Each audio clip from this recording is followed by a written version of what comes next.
Welcome to Beyond the Veil with Daniel Jackson, the podcast where we head down the road of the supernatural and beyond. So sit back and hold on as we take a ride together to what lies in the unknown and beyond the veil. Beyond the Veil with Daniel Jackson presents guest host, UFO researcher, and author Preston Dennett. Preston Dennett began investigating UFOs and the paranormal in 1986 when he discovered that his family, friends, and co-workers were having dramatic, unexplained encounters. Since then, he has interviewed hundreds of witnesses and investigated a wide variety of paranormal phenomena. He is a field investigator for the Mutual UFO Network, MUFON, a ghost hunter, a paranormal researcher, and the author of 30 books and more than 100 articles on UFOs and the paranormal. He has appeared on numerous radio and television programs, including Midnight in the Desert with Art Bell, Coast to Coast, and also the History Channel's Deep Sea UFOs, UFO Hunters, and Ancient Aliens. His research has been presented in the LA Times, the LA Daily News, the Dallas Morning News, and other newspapers. He has taught classes on various paranormal subjects and lectures across the United States. And now, your host, Daniel Jackson, with UFOs, Aliens, and High Strangeness. Hello, and welcome to Beyond the Veil with Daniel Jackson. Me, Daniel Jackson. I'm your host, and today we have Preston Dennett on the show. Preston's got a new book out called Humanoids and High Strangeness, 20 True UFO Encounters. Preston, how are you doing today? I'm doing pretty good. Good. How are you? Not too shabby. Not too shabby. It's a little, I wouldn't say it's early for me, but I had to get up real early today because I had to go get some blood work done, and that wasn't always fun. But hey, it's part of life. But so you wrote a new book. You've got a bunch of books, and this one's called Humanoids and High Strangeness: 20 True Encounters, UFO Encounters. When did you start writing this book? Oh, well, it's a kind of a trick question because I work on them for a while, but I really started digging in about, a good 6 months ago is when I finally had enough research done to start. Sure. And had it outlined, but the research itself takes, years. Right. So, right, because of all the people that you talk to, and you got to go out in the field and do that, so it takes a long time. Sure. Yeah, but I love it. I have fun with it. But yeah, now that I've put out a bunch of books, once I got all my research done, I can just kind of pretty much do it in a matter of months. Right, and then that's pretty good. I started writing my book in I think like June, and I think I finished it by October. But I had everything inside of me already, waiting to just put it down on the paper. But you literally have to go out and talk to people to find out not just the people, their individuals themselves, but I'm sure you gather all the information you can before you actually put anything from pen to paper. Yeah, well, of course, you have to vet all the witnesses. Yes. And transcribe all the interviews. And once you're putting their chapter together, you have to do another interview to fill in the gaps. And then once that's put together, you have to send it back to them so that they can basically check it for accuracy. Right. There's a whole process which takes quite a long time. And what is it that led you to wanting to do these particular amounts of stories, these 20 stories? Was it just something that you heard, or you gathered from someone else and you just decided to follow through with this and put 20 of them together? Or did you have a different idea of a certain amount of stories that you were trying to do initially? A book kind of has its own organic length to it. And I would have done 10 cases, but it was not enough pages. Right. So I like to have a book that's got at least 200 pages in it. Got some weight to it. Yeah, and fell a little bit short of that. And honestly, I have enough cases. I have more cases than I can actually fit into any book at any time. Really? And I love to sort of pick a theme for a book, whether it's onboard encounters, or I did one on schoolyards, one on drive-in movie theater encounters, of course, one on healing cases. And this one had its theme, which was every person in this book had to have seen some kind of humanoid. Correct. Okay. So that was basically the theme. And I'm like, well, I've got a lot of these.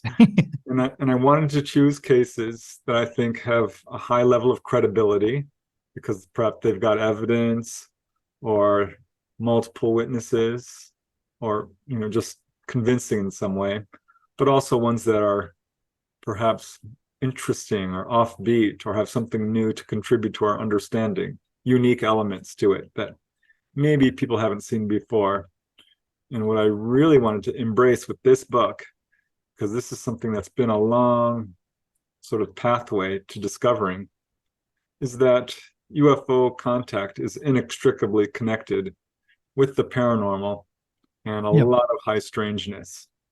So a lot of that gets left out of other people's books. I've discovered this from talking to witnesses who told me, yeah, my story was published and you can read about it, but they left out all the high strangeness parts. Right. I'm not going to do that. I never have, but this time I really dug in. I'm like, tell me anything and everything paranormal, because I do think it's connected. And that's what gets people drawn in.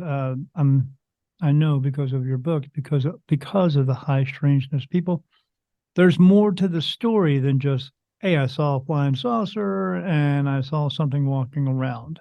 And people do want details, so you're doing your best to try to bring all the details as you can. Exactly. Yeah, what's cool about this book is it does have onboard encounters, face-to-face encounters, landings, but also, and this is really cool, I was able to interview people not only across the United States, but I've got cases in Canada, a case from Argentina, a case from Peru, a guy from England, a guy in France, Germany, all over the world. There's even, well, partly a case in China. It's partly in the US, partly in China. But yeah, I love getting that cross-cultural perspective.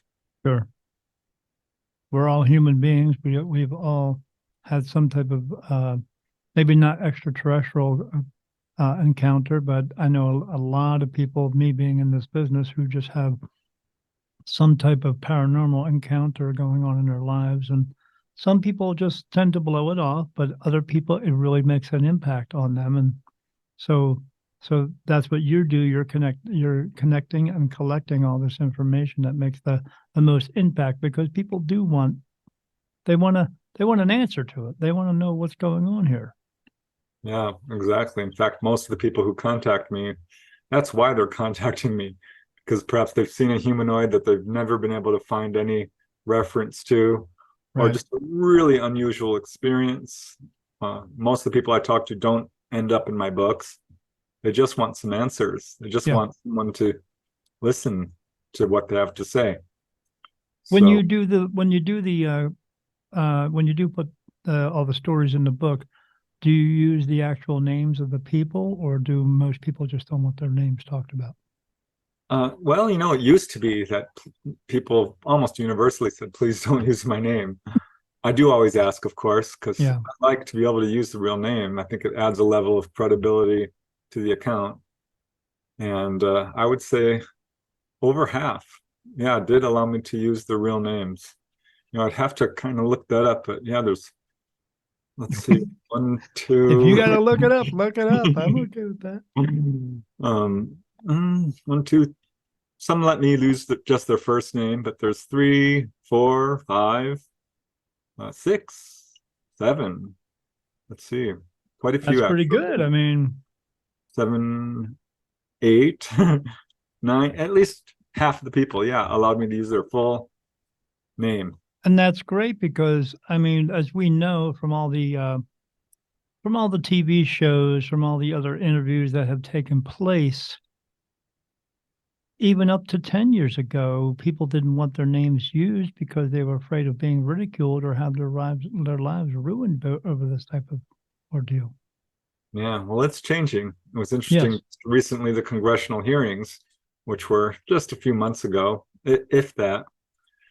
Tim Burchett, one of the congressmen, I think he was talking, said, I know members of Congress who have had encounters. I thought, wow, that's different, new. He says, I'm not going to name their names. I'm like, wait, just name. if everyone else is coming forward, you guys should say you saw a UFO if you saw one. Let's be truthful. Let's be transparent. But still, that was a step forward. I was really encouraged by it. Yeah, my wife and I watched the proceedings, and we watched. I watched one of the proceedings with Dr. Stephen Greer and all the whistleblowers he has coming out. And, what's your take on that? Yeah, I'm excited by it. It's a step forward because I got involved in this field in 1986, and there was rumors even then that there's going to be disclosure. Next year it's coming.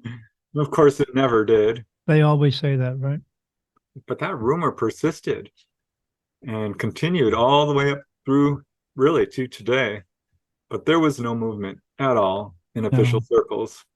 The only thing that the government ever said they studied was basically those three main ones, which is Blue Book, Condon Committee, and Robertson Panel. Right. But now we have so many ATIP and Arrow and NASA's looking into it. And so this is definitely a sea change. This is an absolute turnaround to the way it's been. But I still don't trust them. They're still not the truth. Me either, especially when I was watching the hearings coming out and they were talking about, oh, we're seeing this, we're seeing that. But then NASA came right out and said, we don't have any evidence. Yeah, I laughed at that one out loud. Like, really, you have no evidence. Have you picked up a UFO book? Yeah. You realize that this has been studied for 80 years? Look at the landing trace cases. There's thousands of them. And you can point to some very specific cases which have outstanding, compelling, if not conclusive evidence. The Trans-en-Provence landing, the Maurice Mass case in France, the Delphos, Kansas case. I mean, there is a lot of them. Of course, the Lonnie Zamora case, that showed burned ground, glassified sand, exposed to about 1,000, well, more than that, degrees of heat. So the evidence is there. Yeah, and it's there, but it just seems like to me they're always trying to go into denial, and the only reason I can think of that they're doing that is because they have the technology, and they just don't want us to have it because the ones who have the power and control of everything want to remain in power and control, or they don't want us to know that these beings are coming here at their own will. So that would take away all the maybe the trust and faith that we have in the government that they are protecting us when we have beings who can come here whenever they want to. Yeah, well, certainly I feel like they're being absolutely disingenuous. I think they do have the evidence and they know it, and they're pushing this ET threat narrative, which I don't think is actually true. No. I think the only real ET threat is to them and their power structure. Correct. And their control over humanity and their lies, frankly. Yes. Because now we're looking at a situation where the cover-up is beginning to collapse under the weight of its own lies. It's just not credible anymore to say that this is not real. And that's, I think, the driving forces. Yeah, I think they are in fear of the fact that people may start to say, okay, well, now that we know that you're lying to us, now they're going to blame us. But I don't think we need to go down that road. I think we need to go just past that and say, okay, they did lie to us, but you know what? Let's get past that. Let's move forward. Let's move on. Let's figure this out together. Yeah, which is not really the way the government operates. They always like scapegoats. They want heads to roll. They like the whole cancel culture. Yeah, they don't mind. They don't mind blaming us for something, but for themselves, they don't want to be blamed at all. So. Yeah, just be truthful. It's not hard to tell the truth. It really isn't. But they seem to have a hard time with it. Yeah, and they just, again, it's all about cover-ups. It's all about so they can remain in control, and we just walk around wondering all the time what's going on in the sky. Like I said, my wife we live here next to the Huachuca Mountains, and we see lights in the sky all the time, and they do not move like drones, and they don't move like airplanes. They move up and down and go sideways, and they'll go back over and do sharp little, almost like square turns, and there's nothing that I know of that can move like that. Well, this is why I put out this book, because we're not getting the information from our governments. We have never gotten the information from them. They're not the place to look to for UFO information. Right. It's the contactees who I think have told us almost everything we know that we can validate. But I think a lot of what people are seeing now are honestly probably reverse engineered craft, because that does seem to be ramping up. That has been, I think, one of the driving forces behind the cover-up itself, is because they do have this technology. Yeah, I mean, how many times can we get a brand new phone that's got 3 cameras and then another brand new comes out, and the only thing it has different is maybe the color? They have the technology, but it seems like they need to put more of it out. But as even when I watched Dr. Greer on his program, he said everything you've ever seen in one of these Star Trek movies or TV shows, he said we have that, but they just don't put it out there. Yeah, well, we know, I mean, years and years ago, they were talking about how satellites could read a newspaper, see Right. that a postage stamp. And you're telling me you don't have the evidence for UFO visitations with all those satellites surrounding our planet? Again, disingenuous. It's lies. How stupid do you think we are? Yeah, I can read your license plate number, but for some reason we can't get a good picture of a UFO. Precisely. I don't get that part of it. But so about the book, you've got these 20 different encounters. Are there any of the encounters that you thought were more significant than the other, or are they all just pretty significant on their own? Well, I think each one of them does have something to offer, some unique perspective. I do have lots of accounts that would have been exactly the same, but I tried to keep each one a little bit different. One case I do like is simply because it has some interesting insights into the UFO phenomena. And that involves a pilot and a bank manager from Argentina, actually. He was the bank manager of Argentina's largest bank, and did let me use his real name, Hector Sawiak, and just a all-around really good witness. He's very well educated, a commercial pilot, so he knows his stuff. And his case is different from a lot of people that I've talked to, because he didn't have encounters as a young child, which is what I almost always hear in terms of someone being a contactee. It starts very, very early. That's not true in his case, which is different. How it rolled out for him, and this is absolutely a pattern, and why I wanted to put it in the book, is he had heard about UFO sightings in his area. And this is fairly recent, 2015. And I thought, this is kind of interesting. I've always been curious about UFOs, especially how they fly at right angles and super high speeds. The technology of it has always intrigued him, but he never really thought much about it.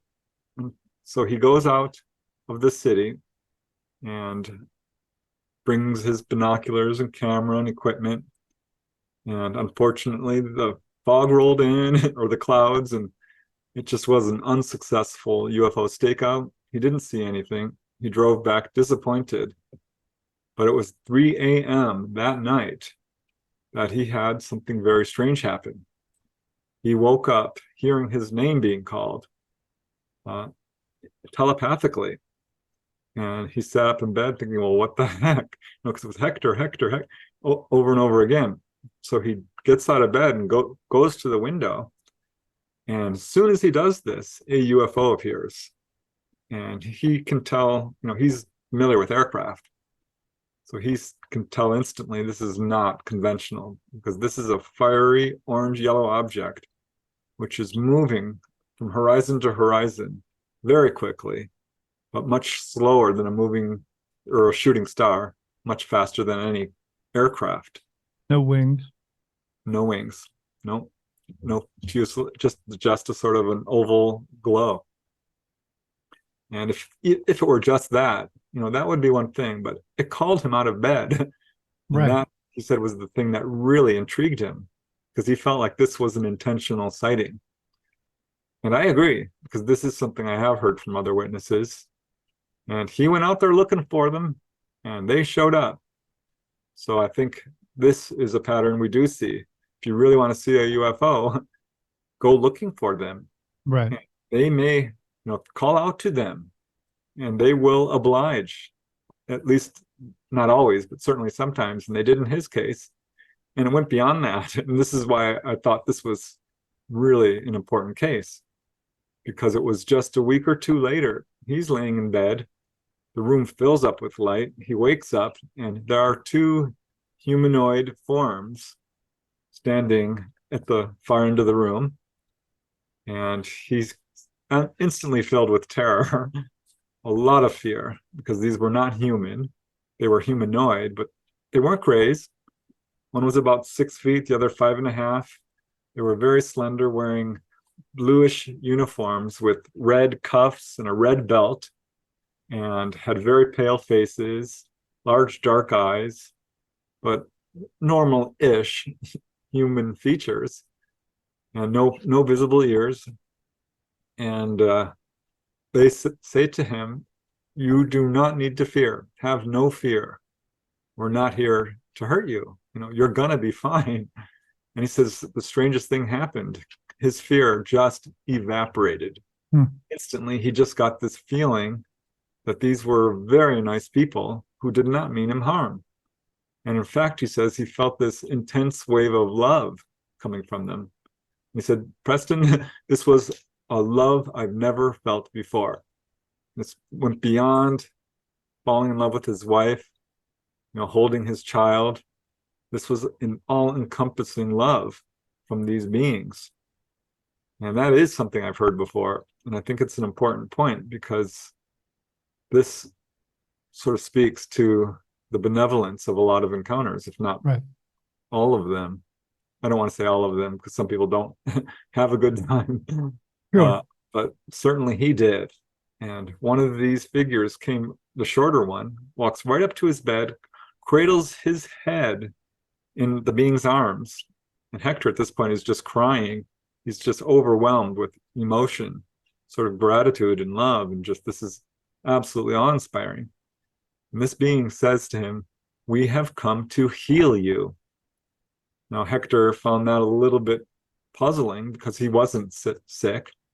He's a very active guy, loves sports, mountain climbing, and these sort of things.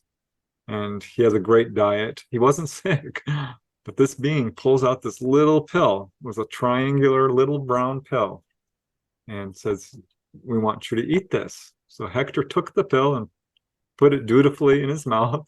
Said it was quite bitter, but he swallowed it, and that's the last thing he remembers.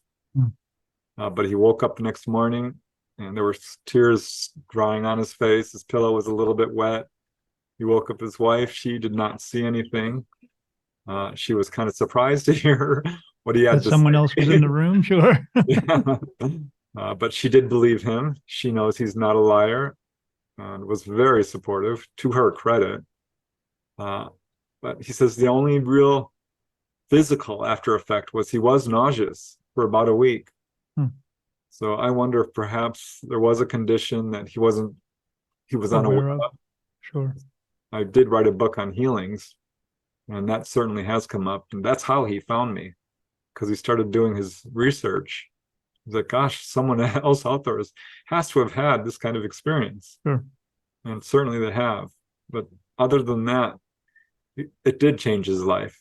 Not only to know that these kinds of things can happen and broaden his horizons and expand his belief system, but he became obsessed with education, learning.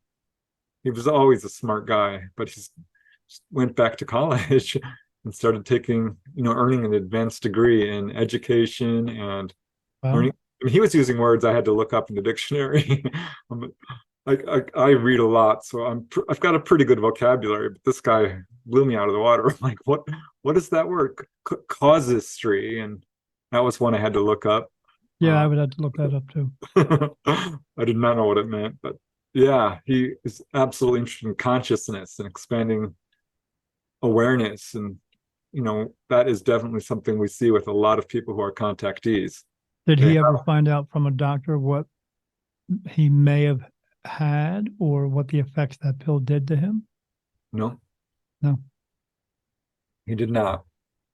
So, but he's healthy, he's fine.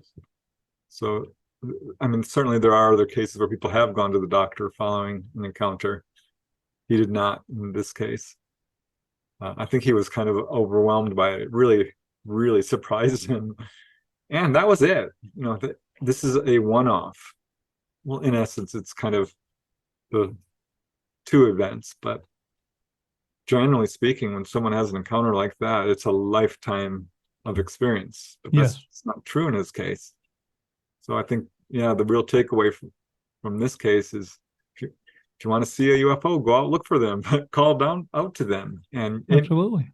My wife and I, last year, we went to watch the fireworks, and we noticed some people weren't even watching the fireworks.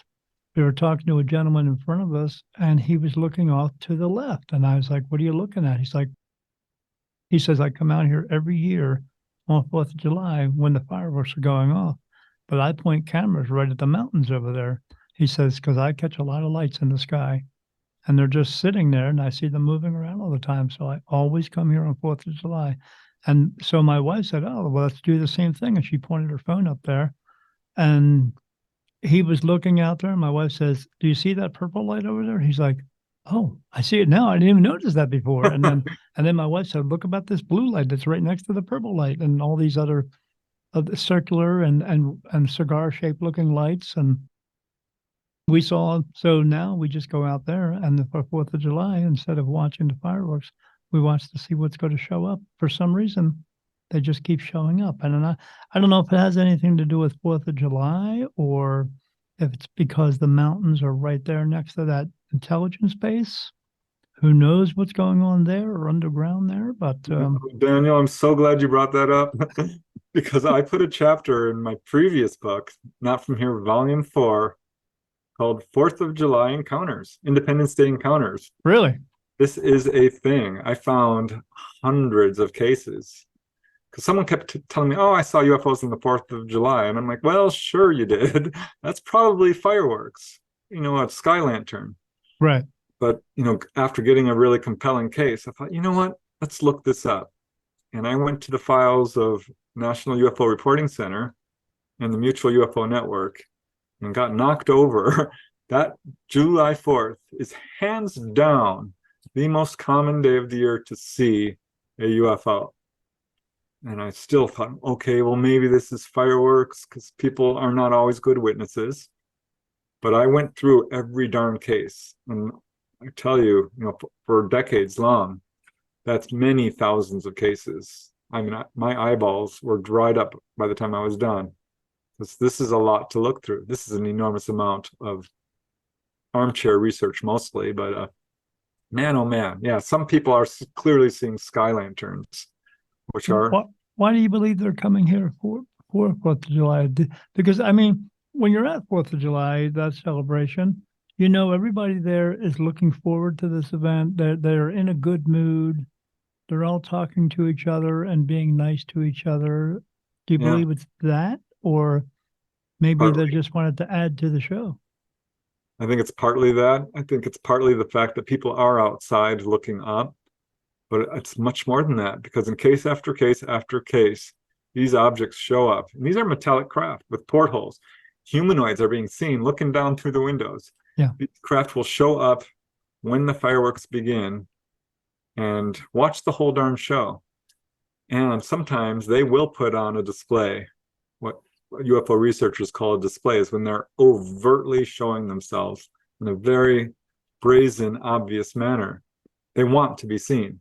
So right. I think essentially they are using this day as an opportunity to fulfill one of their agendas, which is to announce their presence. Yeah. It's a simple agenda. They've been doing a publicity campaign since the 1950s when our government really started clamping down, refusing to disclose. Right. Said, okay, if you're not going to disclose, we will. And they have in a very clever way. And it's not only the 4th of July, but of course there's schoolyard encounters where I've got 100 cases of schoolyard encounters, 100 cases of drive-in movie theater encounters. They are absolutely showing themselves on purpose. What I love, Gatherings of people who are going to look up into the sky, who are there to look up into the sky in the first place. what I love about the 4th of July encounters is, you could call these simple sightings, but some do have humanoids, so that would bring it up to a close encounter of the second or third kind. But honestly, these are every single one of them, a close encounter, quote, of the 5th kind, because in effect, they are human initiated. Right. It is the fireworks that is bringing them in. It is the crowds of people. And looking at these cases, it's like, wow, this is, So many of them. I mean, this is so unbelievably obvious what they're doing here. Right. It's not just one guy standing there going, let me see if I can find a UFO. You may have a chance of maybe 1,500 to a couple of thousand people standing there waiting for something to happen, waiting for fireworks to happen. But then here come some other lights in the sky.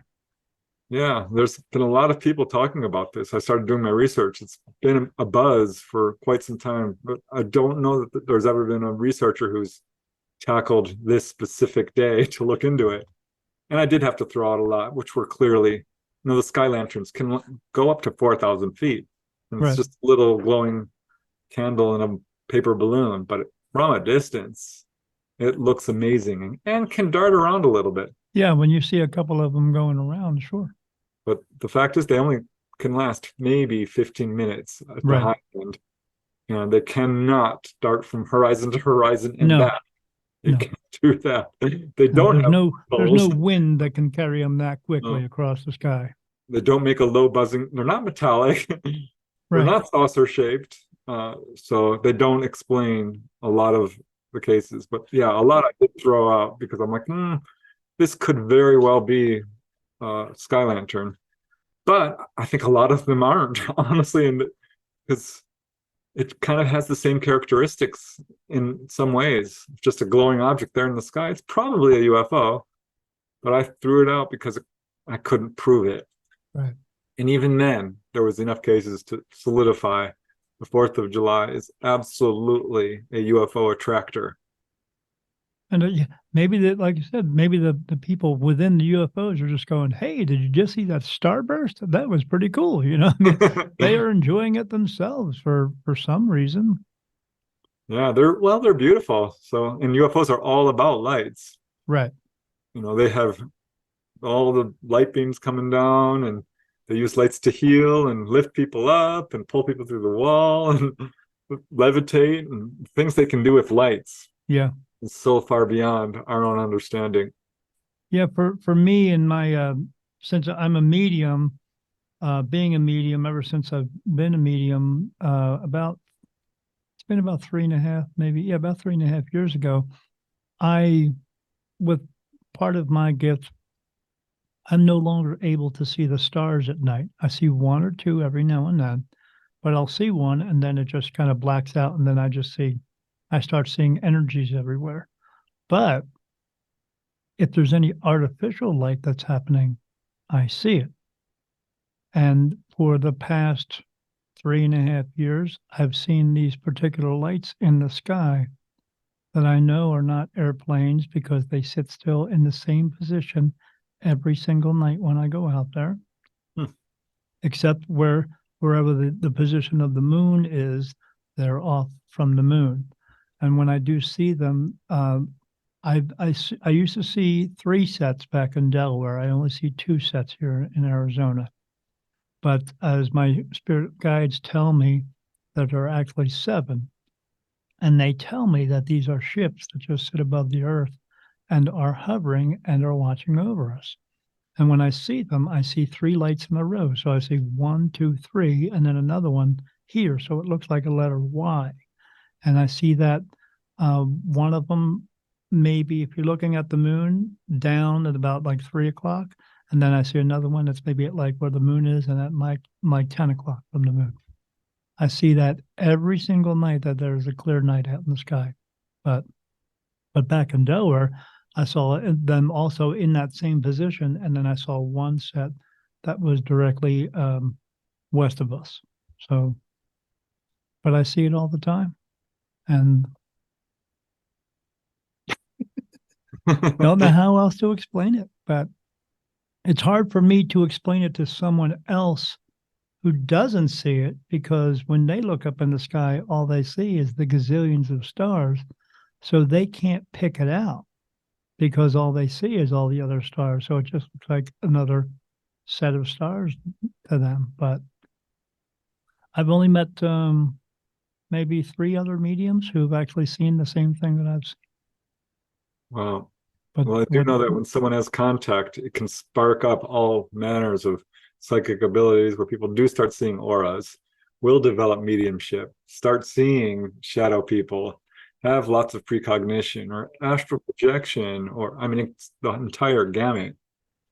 I So, do see one being. I would call him sort of a gray, but not. He's not gray. Whenever I see him, he's kind of a maybe a light greenish color. But he has big eyes, but he has a very large head. And then I get a message inside my mind, and he wants to go by the name of Charlie.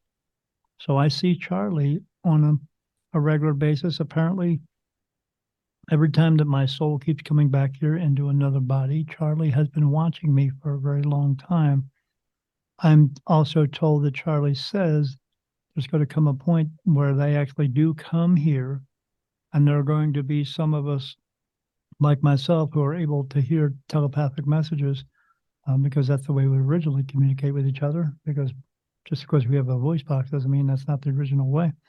But he said that they're going to come here, and then there are going to be those of us, like myself, who are going to be selected to be interpreters.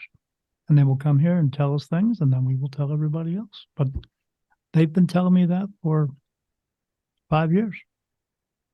When it's going to happen, I don't know. But I know it is supposed to happen in my lifetime. yeah, well, I've heard similar things from other contactees who feel like there is going to come a day when there is a worldwide landing or a worldwide sort of disclosure event on the part of the ETs. That's what they tell me. And perhaps people will be scooped up because our planet is in peril in a number of different ways. So we will see. The future promises to be quite interesting. No matter what. Yeah, I hope so. Yeah, but I mean, I think people are getting tired. They're getting tired of being told the same old stories that we've been hearing from the 1960s and 70s, and now I know when I go on online, first thing that pops up on the pages, like on MSN, so there's so many UFO stories that are coming in, and alien ET stories are coming up and showing up, and it seems like it's being more it's a lot more prevalent now than it ever has been. I know we had that report that they put out maybe 2 years ago, and everybody was waiting for that to come out. And the original report was like 20 pages, but the one they showed the public was only 9 pages. And again, they just denied it again. Oh, we don't have enough evidence. What do you mean you don't have enough evidence? Yeah, we still haven't had governmental disclosure, and I honestly don't think we ever will. Certainly No. not full and completely voluntarily. But the ETs have disclosed. Yes. We say, why don't they just land? I'm like, well, let's go through this. Yeah. Let's look at the 2007, 8, and 9 Kumburgaz Turkey footage. Let's look at the 100+ schoolyard cases. You know, Rua, Zimbabwe, Ariel Elementary School, 94 is just one. There's, of course, the Westall High School, Broadhaven Elementary, Crestview Elementary, the Hillsdale College, and I can go on. I mean, there are a lot of very much intentional displays that if you go through the data, the ETs have absolutely shown themselves enough that we know they're here. Yeah. You would have to be absolutely ignorant to deny the presence of ETs at this point. Even with the whistleblowers coming out and like for that one reason, why are we not allowed to go to Antarctica? I mean, do you believe yourself that these beings are actually here on this earth all the time? Or do you believe that they're just flying above us to check us out? Well, I think there are probably some who do live among us. And I just did a book called Symmetry with a contactee by the name of Dolly Safran. And she's a fully conscious contactee. And she's explained that things are a bit different now because our magnetic fields in our planet are collapsing. And this has caused the ETs largely to bug out. Pretty much what people are seeing today is reverse engineered craft, or perhaps, the people are still mentally in contact and they can still sort of, how would I put it, astrally project and make contact with people.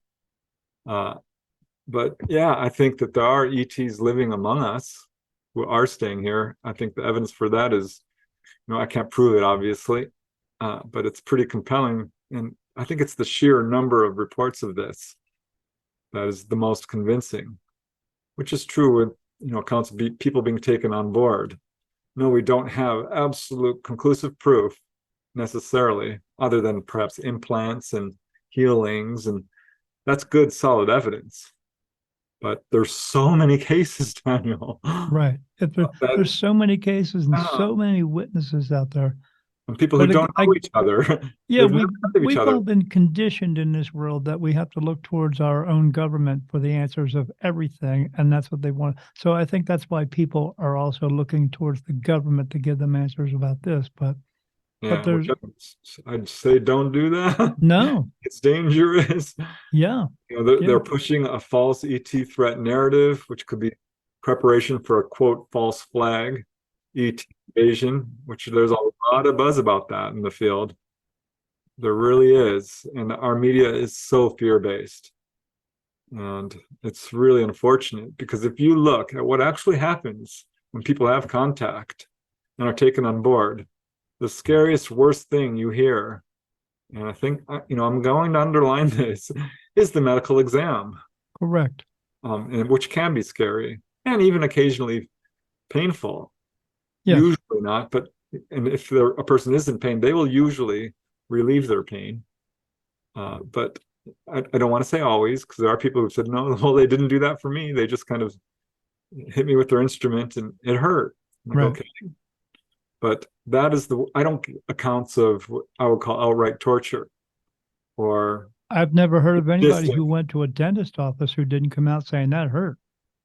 Exactly. Yeah. I mean, it's not necessarily all puppies and rainbows. No, it's not going to be. Yeah. Why? I was just talking to somebody else. I was on someone's show yesterday, a paranormal show last night, and I said the same thing. I said, how come people are all so worried about these? Because I tell people, I said, we don't come from Adam and Eve or Adam and Steve. We're coming from somewhere else. We are brought here, and they come here and they check on us. And when they check on us, they're not just going to look at us all the time. Sometimes they want to see what's going on with us. So yes, they will. We call it being abducted, but because you're taken sometimes beyond your will. But maybe sometimes they aren't. But they're doing a checkup. But we have checkups here all the time when we go to a doctor, and we don't complain about that, although we do come out of that and go, oh, he stuck me with a needle, or I went to the dentist and that hurt my face. And yeah, I mean, I think that's the absolute reason for onboard experiences. Yeah, is to have a checkup, that, and to impart messages. This is why I want people to look very objectively. Try to step back from your fear and see what's actually happening to you or to a contactee. They're often healed. This is not uncommon. I've got cases from every major researcher out there has these cases. I've got a bunch of them, but John Mack, David Jacobs, who takes a dim view of the phenomena, has cases of people healed of cancer and pneumonia and diphtheria and so forth. And they all do. I mean, Tim Beckley, Timothy Good, Philip Mantle, Edith Fiore, Barbara Lamb, Yvonne Smith, Chris Rutkowski, they all have healing cases. And we need to take a look at this and say, what does this mean? What is the implications of this? Right. And when ETs are giving information, it's almost always along the lines of warnings against nuclear proliferation. Right. Why is that? Why are they warning us about greed and corruption, the dangers of the political system, of pollution, of our warlike ways, of all of these things? Why are we pointing rockets at each other? Right. Yeah, chopping down the forests and destroying the environment. This is their message over and over and over again, and has been since the modern age of UFOs, 1947. Of treating each other with love and respect, of which we don't. Exactly. And when someone's kidnapped on Earth, that's not what happens at all. No. They're not kidnapping you to physically check up on you and give you a message. It's horrific what we do to each other. Yes. And that's the problem. We are imposing our own social, I hate to call them norms, but it is. But it is. On ETs, who we share a kinship with. That's another message contactees get. We are you, you are us, we are all one. This is the message I hear over and over again from contactees who are told. Yeah. So this is why we need to just take a real close look at what's happening when people have contact. This is why I keep writing this book, to counteract these lies. Yeah, the misinformation that keeps coming up. Yeah. I love the TV shows that say, "Oh, we got some new information for you," and then they come back from a commercial and it's the same information you've been hearing for 20 years. Yeah. It's never.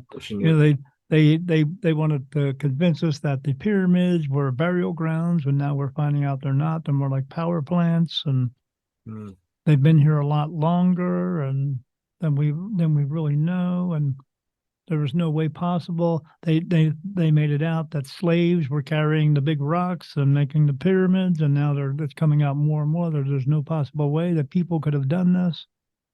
Yeah, I mean, we have modern examples. Look at the Coral Castle in Florida. They still don't know how that guy was able to carry giant rocks and make. Yeah, and how he's able to pivot on one little and it just turns and come on. I mean, even with Tesla and his invention to have free energy. I mean, yeah, and he said he was in contact with ETs. He said it flat out. and all he wanted to do was put that out there, but the people who were in power and control didn't want that to happen, or the same people who come out with the other energy devices or the devices to have cars run on water. They just do away with that because they don't want. They want to be able to take as much as they can from our pockets every day and not have us, with instances of things that we wouldn't have to actually work for anymore. They want us to work for it. Which is so unfortunate because that's partially our own fault for allowing this to happen.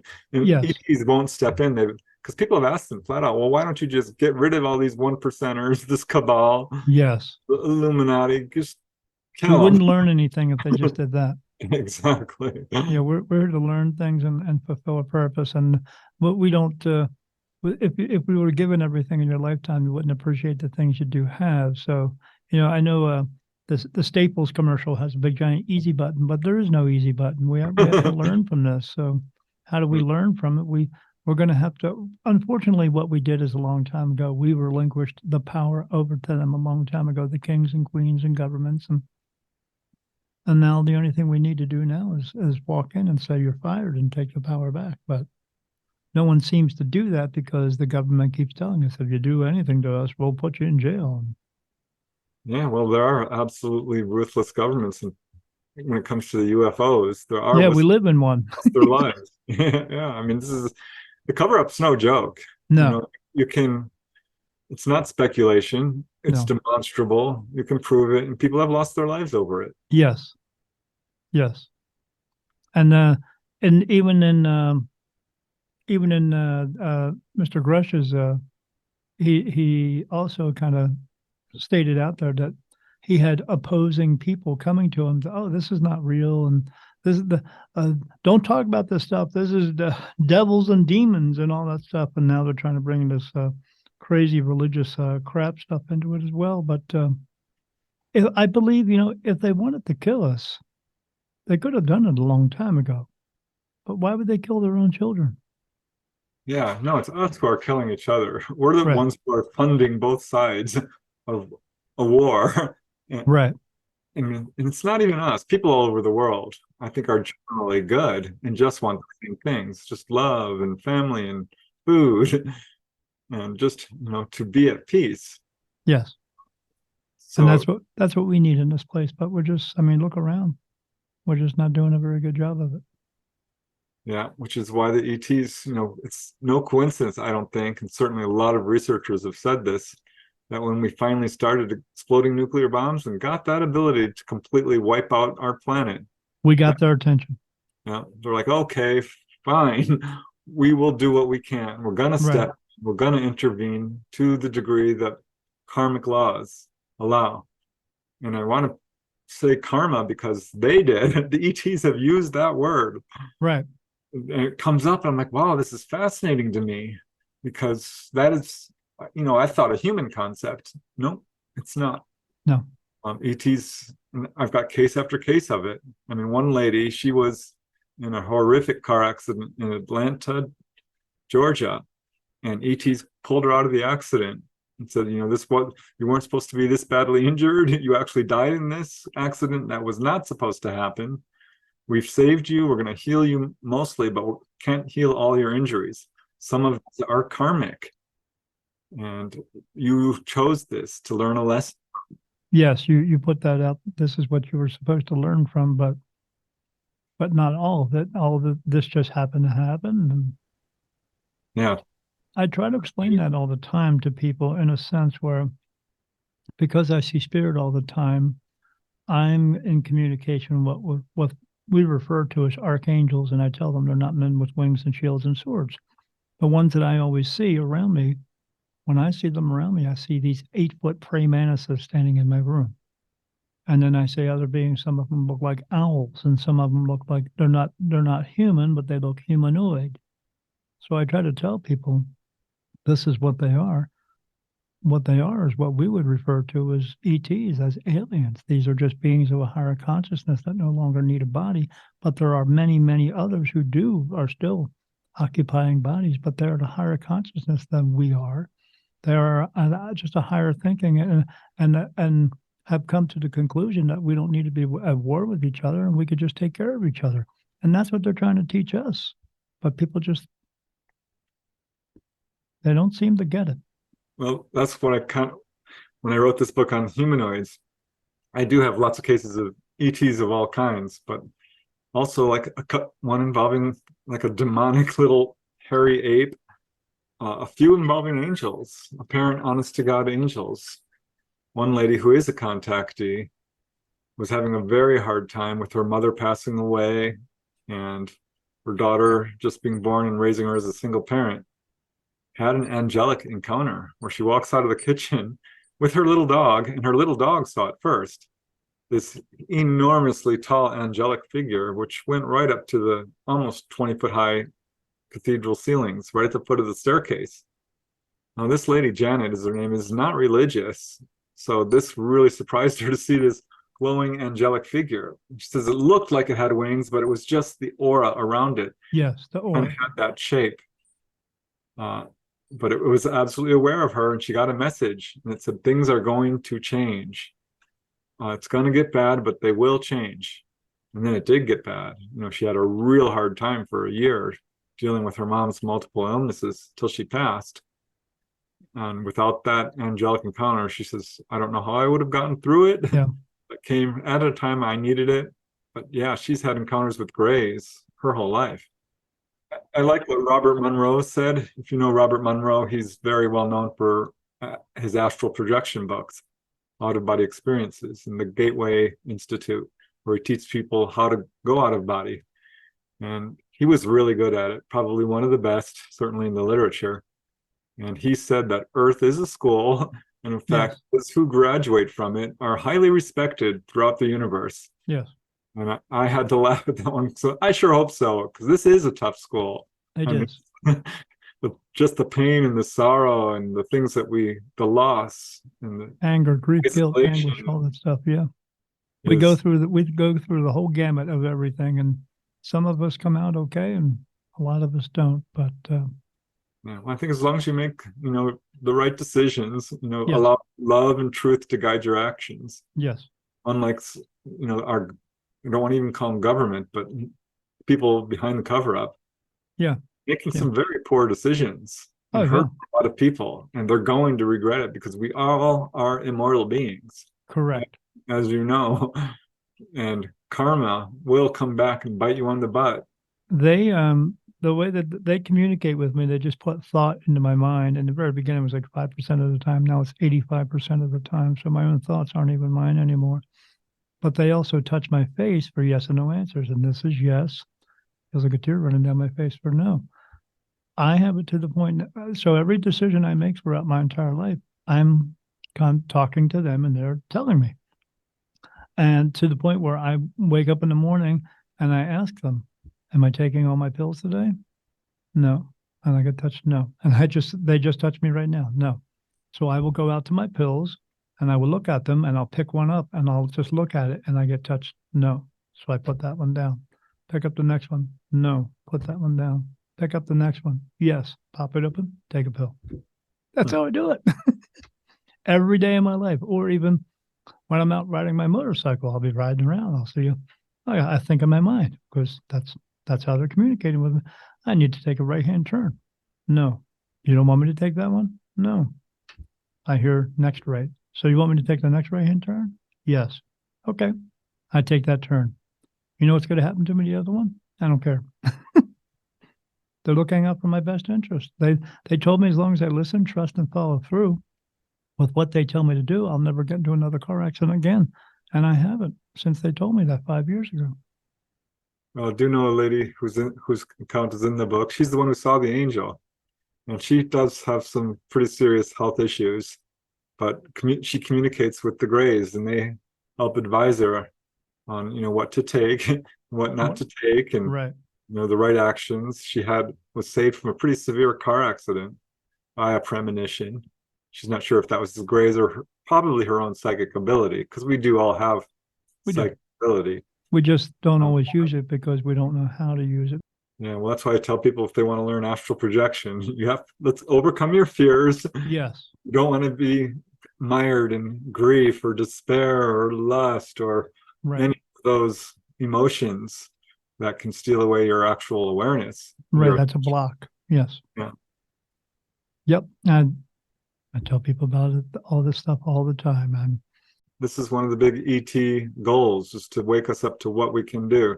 Correct. One gentleman I interviewed, Mike Wing is his name, who had a fairly unpleasant encounter with Greys, where a craft came over. He was in San Francisco area, and he ended up having missing time, which he recalled through the dream state in the week that followed, that he was taken on board and he was examined by Greys, and it wasn't particularly fun for him. He says it was actually really scary, bone-chilling scary, which I think is a natural reaction sometimes when you find yourself in that situation and you're unfamiliar with it and the unknown is, people have an automatic reaction. Sure, just in the same way as if someone here broke into your house and kidnapped you. But what's so interesting about his case, he's like, I'm not really mad at them or anything, because what happened after? He developed this really pronounced psychic ability of telepathy, where he could hear what people were thinking, and even to the point of being able to influence them in a way, which he said, I'm not doing that. I don't think it's right. He's got a very high moral code, but it shocked him, the things that he was suddenly able to do, which he links directly to his onboard experience. And I do see that quite a bit. And he also got very scientifically minded as well, and was working with electronics in a way that absolutely astonished him. He had always been interested in radios, but he was doing things like building his own equipment and computers and radios. Right, things that he couldn't do before, but he can do now. Yeah. So where does that come from? Yeah, this is the ETs saying, listen, you have a lot more abilities than you're even aware of. He said it was as if he was blind before. Right. He was looking through a shadowed mirror, and it came right off, and he could see everything much more clearly. Yeah, he had a whole new awareness. Yes, and I've heard that so many times. One guy told me when the UFO came over, he says, "I don't know how to describe this, but I was more awake than I have ever been." And another guy said, I just got smarter. He was at the bottom of his class. He rose right up to the top of his class and stayed there. His was in grade school. He had this really nice encounter with human-looking ETs that was wonderful. And after that, he just excelled It was amazing. Sure. Yeah, before I was, I had always seen spirit, but I didn't know why. But it was before I was a medium. I just saw spirit, and I just saw the rest of the world like it is. Everything else that I know now about spirit and the spiritual realm, I know from archangels. They tell me everything. I don't read books. My wife can tell you that. Everyone else I know can tell you that. I don't read books. I've read 3 books in my entire life, and one of them is mine. I don't follow other mediums. I don't follow anyone else. Everything that I get from them, and they tell me. It's like now the ability that I have is changing all the time, but I get more stuff with it all the time that I can do, but I don't do all of it. But it's like getting cable, and then you get extra channels with it. I'm able, I can look, if I stare at the floor, I can stare at the floor and just stare right there and get so zoned in, I start seeing the floor moving. They tell me that's fluid time. They want me to take, I have a spoon in my room. I was out somewhere and they said, buy the spoon. I bought the spoon. They want me to practice moving it. You're not actually moving it with your mind. You're moving it with your energy, with your soul. They want me to do that. I'm able to do, I can, close my eyes and see other places. So Yeah, remote viewing. yeah, I remote viewed one, but I don't have control of it yet. But I had my eyes closed once, and I know I was on a ship because it was going around, and I saw all these gazelle, and I was like, this has got to be like Africa or something. And then there was light that was shining down on the ground, and all these animals, gazelle, and there was an elephant in the background. They were looking up at whatever was there. And then it picked up and left. And then the next spot I saw, it was like mountains and roads on the mountains. And I saw people stopping and on cars and bicycles and looking up in the sky. So then with my consciousness, because I know it was my consciousness there, I said to myself, I got to see where I'm at. So I turned around. And when I did, the only thing I saw was like thousands of grays. And I was like, oh boy, I hope they don't see me. Let me just turn back around, look out the window again. That's what I did. I don't know if they could see me or not, and then the next part of it, it was flying along and it went underwater. And I saw underneath of a boat, of a large ship, I saw the propellers, and then I saw a whale go by and other fish go by. And then after that, it just turned off. And I was like, what was that? And the whole time I was standing next to my wife and describing everything to her. And she's like, what is that? I said, the only thing I could think of was I was up in a ship. I don't know. I don't know why it turned on like that, but I've seen other things. Like I'll be driving in a car, I'll close my eyes and see me and my wife in a car, but we're going somewhere else. Those types of things. But when I saw this, I was like, what is going on here? And then it was shortly after that I was on Facebook and I saw some guy who talked about doing this, this guy named Paul Smith, Paul W. Smith. And I found out where he worked. Fort Huachuca. Oh, wow. For 12 years doing that. So he was in charge of the program over there of remote viewing. There you go. How does that happen? A strange universe. Well, the strange part was I didn't even tell him what my name was, and he knew what my name was. Right. So, these strange happenings, I know it's not just me. I know it's everyone else in the world. But the unfortunate part is we still look towards the government to give us answers for everything when we know they've always been denying everything. So why would they give us answers in the first place? Yeah, exactly. I think ultimately the only true pathway to knowledge is from personal experience. Correct. And you can have your beliefs and you can do all the studying you want. It can be very helpful. But ultimately, you have to look to yourself for the truth. Yes. It would encourage that. And yes, it's like if you're walking down the street and you see somebody walking with a cane, I've seen people say, "Oh, they're okay. They're not in that much pain, I'm sure." Okay, people don't understand it until they actually go through it themselves. They see someone else and they think, oh, he's faking or something like that, until they get a broken leg, and then they figure it out. Okay, maybe he is okay. Yeah. They have to go through it themselves. But luckily we have someone like you coming out, not just someone like you coming out with all these books that you have, and bringing all this evidence to the forefront. I mean, how many books do you have out now?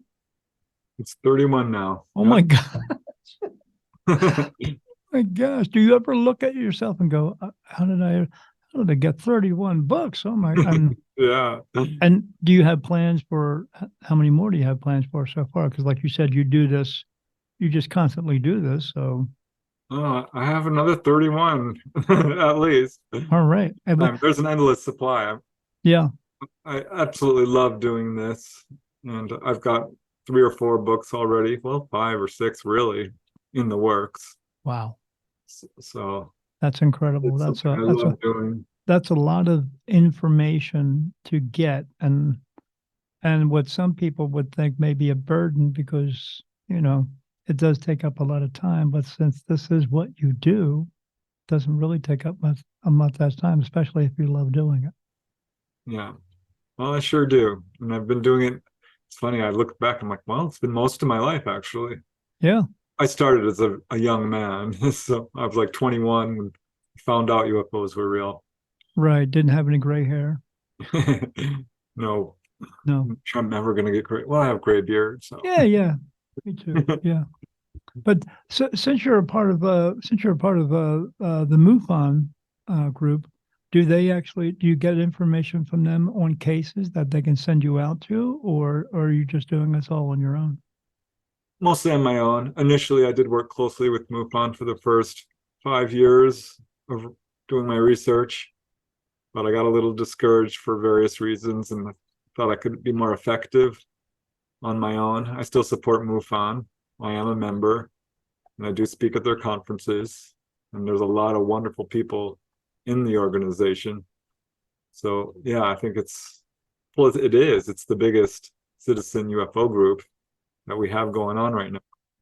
You're the only one that I've spoken to that's been a part of MUFON. I've tried to get other MUFON members, but I can't seem to get anyone to talk to me. So not sure why, but I sure would like to. I mean, someone else told me maybe I should just look into the local chapter here in Arizona. But I was absolutely thrilled that when I saw in my email that you had come out with a new book, I said, my wife had just said to me the day before, is Preston doing anything? Is he coming out? I said, I just got an email yesterday. He's got a new book out. She said, try to get him on the show. I said, I will. And then I contacted him. You said, sure. And I was like, hey, honey, guess what? Preston's going to be on the show. So she's thrilled. So yeah, awesome. She's looking forward to it. And I appreciate you coming out today. I appreciate you taking the time to talk about all these everything that we've talked about, not just the book, but everything else that's going on. It's prevalent to today, and what's going on with this whole new movement that's just coming out of the woodworks. That's becoming more in the forefront, and because you're the expert. This is what you do. I do love doing it. It's a good time to be in this field because the information is coming out. A lot of people are waking up. It's such an important subject. I think it will change the way people not only look at themselves, but at their place in the universe and each other for that matter. Sure. So what are you going to do when this becomes commonplace? I will garden and and I'll I never was looking for this. And I thought, if we just had this being taught in schools, that would be so much better. But I just feel like it's such an important subject. People deserve to know. It knocked me over finding out this was real. It was a very difficult adjustment. And I just didn't want other people to have to go through that. I'm like, there shouldn't be a cover up. They should not be spending our tax dollars making UFO witnesses look like fools. Right. It hit home. I mean, my family was having encounters. I've had encounters. So yeah, for me, it's a very personal thing, but I also feel like people deserve to know the truth. Yeah, they do. That's what they need absolutely throughout this world is we need the truth, and we're just not being given the truth. Exactly. But the the most important thing I think for you probably is there's no more doubt in your mind. You know this is real. You're just trying to get everybody else on board to realize this is real as well. Yeah. And as Gallup polls show, most people do believe that the UFO phenomenon is real. Yeah. And 10 or 20% have had personal experiences with it. Yeah. So we're at that point now where we don't even need our governments No, to say this is real. we never really did. Exactly. No. Well, Preston, I appreciate you coming on to the show today. Tell my audience where they can find you and where they can find your books at. Thanks, Daniel. I appreciate that. And yeah, thanks for having me on the show. But if you want to find my books, they're certainly on Amazon and Barnes & Noble, at bookstores, other online retailers. You can find me all over social media. I do have a website. Just punch my name in. It'll take you there, but I'll give you the actual address, which is prestondennett.weebly.com. But I'm on Facebook, Twitter, Instagram, and I have a YouTube channel if you don't like to read books, because I get it. A lot of people don't have the time. No, but I'll watch a video. Yeah. And so, yeah, I'm putting out my research on YouTube. So it's not about the money for me. It's about the truth. Right. Me too. Me too. Yeah. When I do readings for people, I mean, I charge them a certain amount, but if it goes over that time, I don't care. I just keep going because I knew they need the truth. I need some peace of mind and some clarity and some direction in their lives. And why not give it to them if I can? So absolutely. Yeah, I appreciate you coming on the show today. I appreciate you taking out the time to do this. And before you go, any last words? Leave fear behind. Have Yes. fun, and allow truth and love to guide your actions. Absolutely. And as I always tell everybody at the end of my show, be good and don't do any stupid shit. But if you do, don't get caught. Have a great day, people. Goodbye. This was Beyond the Veil with Daniel Jackson with Preston Dennett and UFOs, Aliens, and High Strangeness. For more information about Preston, visit his website at www.prestondennett.weebly.com. Links to his social media are in the description. Thanks for watching, and we'll see you next time on Beyond the Veil with Daniel Jackson.